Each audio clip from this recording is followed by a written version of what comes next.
With less than a week until opening day, baseball fans are on the edge of their seat for that first pitch. Hello everyone and welcome back to Penn State Sports Night. I'm Destiny Sanchez alongside Carlos Garcia and Chris Lemmo.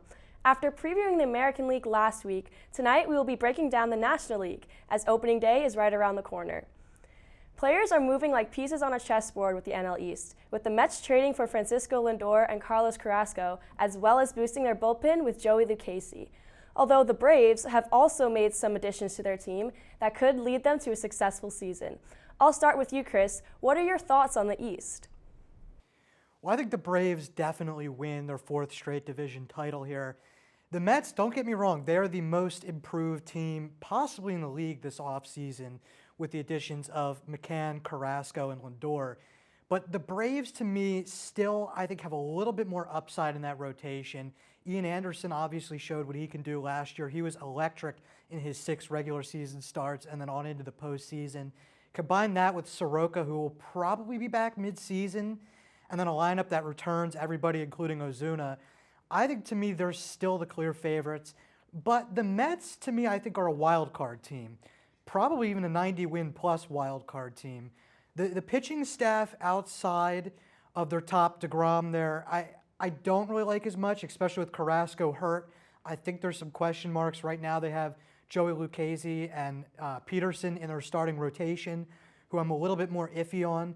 But there again, they have, I think, a top 5 lineup in baseball right now, and they added McCann and Lindor to that. If you look up and down that lineup, there's not a guy that I say, okay, that's an easy out. To me, they have up there with the Braves and Dodgers. They don't have maybe as many big names as them, but they'll get the job done offensively, no question in my mind. And then you got the Phillies. The Phillies obviously had the worst bullpen in possibly in baseball history last year. They could have told batters what was coming, and it wouldn't have gone any worse, to be completely honest with you. But they've done a good job fixing that bullpen with Alvarado, Kinsler, and then, of course, they returned Neris back there. Connor Brogdon's another guy that's come up through their system that looks really good. I think they're a sleeper team. I think everybody kind of wrote them off because of the disappointments the last 2 years. They returned an offense that was the 5th best scoring offense in the league last year. They'll compete for a wild card spot. I didn't put them in the playoffs because of the competition there with the Mets, but it'll be really close. The Nats are another team, though, to me that I have on the downswing of things because of their age right now, especially with that rotation. Strasburg has been injured a lot, and without Strasburg, that rotation was 27th best in the league. That's not going to get it done. They added John Lester, but he's ancient. I mean, he's not going to get the job done anymore. His velocity chart looks like Mount Everest right now. It is really on the downswing. And then you look at the Marlins. I think in a couple years they'll be really good. I think they were kind of a one-hit wonder last year. I don't see that lineup being effective enough, but their young starters for sure will be fun to watch. Yeah, definitely. This has to be one of the most competitive divisions in all of baseball, just due to the fact that all 5 of these teams could possibly make the playoffs. I mean, we see a team like all the way at the bottom, the Nationals, they won the World Series a couple of years ago, and even a team like the Marlins who made the playoffs for the first time since 2003, and they're really led by those young guys, especially the pitching of Sixto Sanchez and Sandy Alcantara. But definitely the team that I'm looking at to win the division has to be the Atlanta Braves. They have the MVP in Freddie Freeman. They have a guy like Marcell Ozuna, who almost had the Triple Crown last year. And then, of course, the young, talented prospect of Ronald Acuna Jr., who's one of the great guys in the league. And then, like you mentioned, they're getting a guy back in Mike Soroka, who's coming off an Achilles injury, but he'll be back probably by mid-season. So definitely they're the favorites to win the NL East. But a team that I really have that's going to compete with them is the Mets. I don't have them going to the wild card, which I'll talk about another team who I think later is going to make it. But I think the Mets, I mean, obviously they signed Frankie Lindor and Carlos Carrasco, which they got in the trade through free agency and stuff. But they're definitely one of the more competitive teams. Their lineup is really deep. And this is a team that their guys can probably hit 20, 30 home runs if they played out of field like Coors Field, who's got those short outfield. So definitely they're a deep team. The only issue I have with the Mets is their pitching and their rotation. Are they going to stay healthy? We're seeing a guy like DeGrom who's currently rehabbing that Tommy John injury that he had. And then, of course, you have the guys like Carrasco and Marcus Stroman who are kind of injury prone. So definitely, statistically, Mets pitchers that have been good, it leads to Mets wins. So if they can pitch good, they'll probably make the playoffs, and they might prove me wrong, but I think the Braves are easily going to take this one. The NL Central is kind of a mess right now, with not many teams proving to be postseason contenders. With the Cubs trading away Yu Darvish and other teams not making many improvements across the division, Carlos, can a solid prediction be made with the quality of the NL Central? This is definitely the weakest division in not only the National League, but arguably in the whole MLB. I mean, we saw the prediction right now is for the Cardinals just due to the fact that they got Nolan Arenado in free agency, and he's really going to help that infield. He's lining up alongside the corner of Paul Goldschmidt at first base, and then you have a guy like Yadi Molina, who's the ageless wonder at behind the play at catcher. But definitely this team is just a favorite due to the fact that they got Nolan Arenado, but I don't think they're a Nolan Arenado piece away from being World Series contenders. I think maybe in a couple years if you give it, but right now the best team has got to be the Dodgers, and they're definitely gonna, I don't see the Cardinals competing with them. And then this may come as a shocker to many fans, but I have the Brewers making the wild card. We saw last year that they had a really bad year, just all around across the board. Christian Yelich, a former MVP, horrible numbers, and they were really bad last year, but in a 60-game season, I think we can look to the silver lining at this, and it was really the pitching squad. And their core pitchers, so some of their starters and their closers, they had a 2.95 ERA. So that's definitely something to look for this season with the Brewers. So maybe they can ride that pitching wave into the postseason. And then I'll kind of round out the NL Central here with the Cubs. I have them in third place because although they won the division last year, like Destiny said, they lost Yu Darvish, and that's definitely affecting the bullpen and their all-around pitching. So I think they're really going to have to ride the bats of their guys like Javi Baez, Anthony Rizzo, and Chris Bryant. So definitely they're going to need that offensive firepower, but I don't see them making it to the wild card. Yeah, definitely one of the more difficult things, like you said, with the Brewers this year is going to be picking out which teams last year was kind of an aberration for because of the short season. The Brewers, I didn't really like a lot of their moves, like the Jackie Bradley Jr. move. He's a good fielder. I don't think he brings a good enough bat to that lineup. That's why I have them in third. For me, the Cubs, I look at the pedigree of guys like Rizzo, Bryant, Contreras, and I think they're all going to have bounce-back years. The problem why I don't have them in the playoffs is because of their pitching. They added Jake Arrieta. He's just not good anymore, quite honestly. And they have two good pitchers at the top of the rotation there with Davies and Kendrick. But outside of that, I don't like a lot of their pitching. The offense will be very good, though, so I think they'll be good enough to keep it close with the Cardinals. And again, in a mediocre division, I see like those top four teams there as all like mid-80 win teams. Not bad, but just good enough to keep it interesting the entire season. And then the Reds, to me, are kind of a mystery because they got rid of Trevor Bauer. Looked like they were going to rebuild. There was some news about a Castillo trade that never happened. But they have a lot of guys on offense there that had down years, so they could be another team that maybe last year was an aberration for, and you get guys like Moustakas and Castellanos to kind of rise to the occasion this year. But the Pirates are definitely the last place team.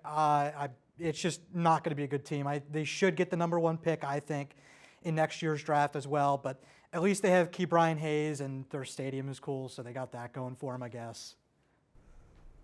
While the reigning champions, the Dodgers, remained loaded with talent, it could be said that the Padres had the best offseason with their additions of Blake Snell, Yu Darvish, and Joe Musgrove.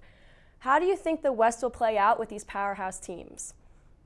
Well, I got to say, I think a lot of people might start to slip their mind that the Padres made all of those moves because it was so long ago, back in November and December. It's going to be close, but I still have the Dodgers as the favorite here. I mean, they're just the best team in baseball, quite honestly, and it's close, but the Dodgers' depth, and I think you can really see their depth when you look at the pitching. The fact that guys like David Price, Tony Gonsolin, and Dustin May, two of those three guys might not make the rotation. May and Gonsolin are young studs who had under 3 ERAs last year and might not make the team. I mean, any other team, they are a gimme and probably in the top 3 in that rotation. And then you look at the roster, the lineup, they're so deep. There's not a guy that's an easy out. Gavin Lux is probably their worst hitter, but he is a very highly thought after prospect, and I wouldn't be surprised to see him break out. Then you look at the Padres. The Padres are going to be really good. I think they're going to make a lot of noise this year. The only issue is they're not healthy right now. You got a guy like Dinelson Lamet, who's hurt, and a bunch of guys in their bullpen. So they'll be a little bit shaky to start, but that lineup is really good. And they added some really good pieces there. And if you look at like a Blake Snell kind of guy, they got the veteran arms that know how to get it done into that rotation. The Giants, I have in third. They've done a good job rebuilding without, I guess, embracing the tank, which I still think embracing the tank is the best way to do it, but they're going about it in a different way here. They'll be a mediocre team with a lot of trade chips of guys in their 30s that have decent value at the deadline. I don't see them making a lot of noise. The Diamondbacks are also rebuilding here. And then you look at the Rockies are an absolute mess. The Nolan Arenado trade was quite honestly a disgrace to baseball. They're paying the Cardinals for Nolan Arenado to hit home runs against them. They're paying like $50 million right now for that Arenado trade and didn't get back a top 100 prospect. They should quite honestly be ashamed of themselves. It's a disaster, but I'm sure we'll see Trevor Story and Charlie Blackmon possibly out there at the deadline. Yeah, definitely. These bottom three teams are, like you said, they're rebuilding or a disaster, especially what's going on with the Rockies. The fact that you give them Nolan Arenado for practically almost nothing. But I think it's definitely going to be a close race in terms of the Dodgers and the Padres. Obviously, the Dodgers are going to take it. Like you said, they're the best team in the MLB right now. There's no disputing that. I mean, they got the all-around, the pitching, the elite pitching, the all-around playing. I just think they're the best team in baseball right now. And they didn't need a guy like Trevor Bauer, but instead they go out and they get him. And it makes them so much better just to get a guy like that. And, obviously, we've seen the offseason acquisitions that the Padres got, getting Blake Snell and Yu Darvish, and obviously that monster contract that Tatis got. So I think they're definitely, as a wild card seed, they're going to be neck and neck with the Dodgers, but I still think the best team in the NL and in the league has to be the Dodgers, hands down. The National League projects to be one of, if not the hardest division to win in all of baseball. Now that we've gone through each division, who do you think wins the pennant? I think it's an easy choice here, the Los Angeles Dodgers. You can never go wrong. The fact that they have, in my opinion, the best player in baseball right now, Mookie Betts, and if you disagree with me, you just have to go watch Top Prospects, the podcast. But I think Mookie Betts right now, what he's able to do, he's a 5-star player, and he just does everything for this team. He really carried them in the postseason and the World Series where it really counted. And like I said, once again, Trevor Bauer, they didn't need a guy like him, and he just comes in and he really helps out that pitching. So I think this team is definitely going to be just steamrolling opponents, and they're going to be on their way to a back-to-back. Yeah, I got to go with the Dodgers as well. Maybe the actual best player in baseball, Mike Trout, could take a page out of Betts' book and actually go somewhere successful via a trade this season. I doubt that'll happen. But the Dodgers are just the easy pick here. I really don't see how with that kind of depth, even with injuries, if they get them, they're going to be able to survive it because of that depth. Now, the Padres will make some noise, but I don't see them in the NLCS if they get there, getting by the Dodgers. So, unfortunately, a Ron Burgundy-led San Diego Padres parade through downtown probably will have to wait another year. We are just days away from opening day, and it will be exciting to see how these teams play out. That's all we have for this edition of Penn State Sports Night. For Carlos Garcia and Chris Lemmo, I'm Destiny Sanchez, and we'll see you next week. Thank you for watching this edition of Penn State Sports Night. If you're a fan of our content, please be sure to subscribe to our YouTube channel for more clips. Also, follow us on Twitter at PSSN TV and on Instagram at PSU Sports Night to keep up with all the action. For all my colleagues, we are Penn State Sports Night.